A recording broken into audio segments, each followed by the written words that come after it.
sports. Obviously, it's been a terrible, terrible, terrible year in college athletics. It seems that every conference has some school that's been under investigation for too many phone calls, for too many visits, for other improprieties that has gotten their schools put on probation or under investigation. Obviously, I'm going to save the other two topics for the ugly, but it's been a terrible year for schools like Ohio State and Miami, who absolutely got busted for exhibiting no institutional control. Connecticut, like I said earlier, Coach Calhoun is facing a suspension right now because of the fact that they're saying that he had no institutional control because he was making too many phone calls to recruits, which is the absolute craziest thing I've ever heard. Tennessee lost Bruce Pearl as their coach because supposedly he lied to the NCAA on two questions out of 150 that they asked him. We've had a coach get fired up at West Virginia earlier this year because he basically was trying to leak information against his successor, and basically word got out that he was trying to sabotage his successor because it's this new thing now in college sports where um, coaches are getting hired to work at schools, and then they take over, like they get hired a year ahead of time as the successor, and basically, you know, they take the job over the following year. So I guess this coach wanted to throw some things out there about his replacement, which was ridiculous. I mean, college football, college sports was just riddled this year with scandal. The scandal in Louisville, which Coach Pitino supposedly being extorted by a woman. I mean, Georgia Tech, kids getting in trouble because their school prepped them for the interview with the NCAA, which apparently is a major violation. I mean, I could go on and on and on. LSU and Oregon, some guy doing some illegal recruiting, sending schools videos of players, giving them advantages over other schools seeing players, before other schools get to recruit the players.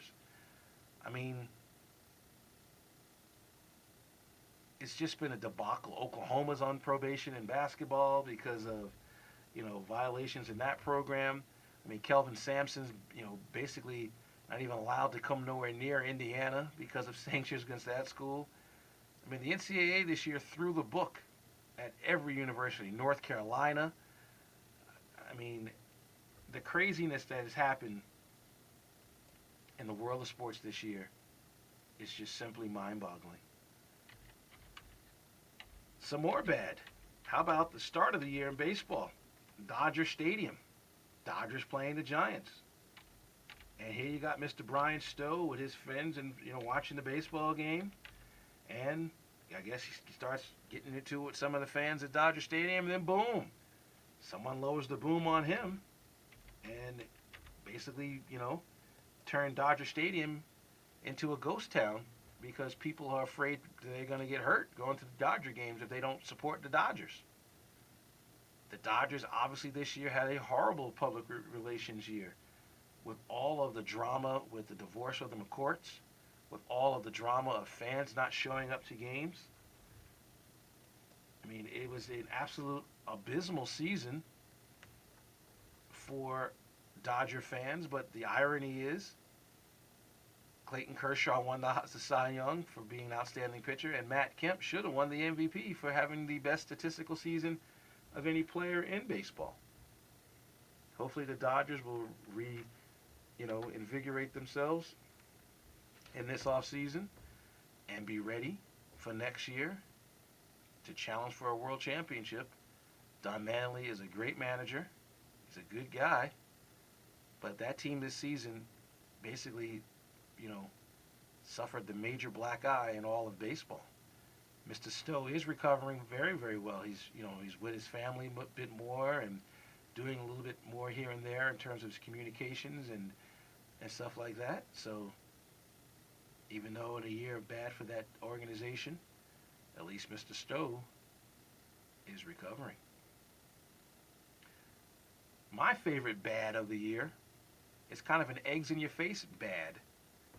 And that, of course, is the Barry Bonds and Roger Clemens trials.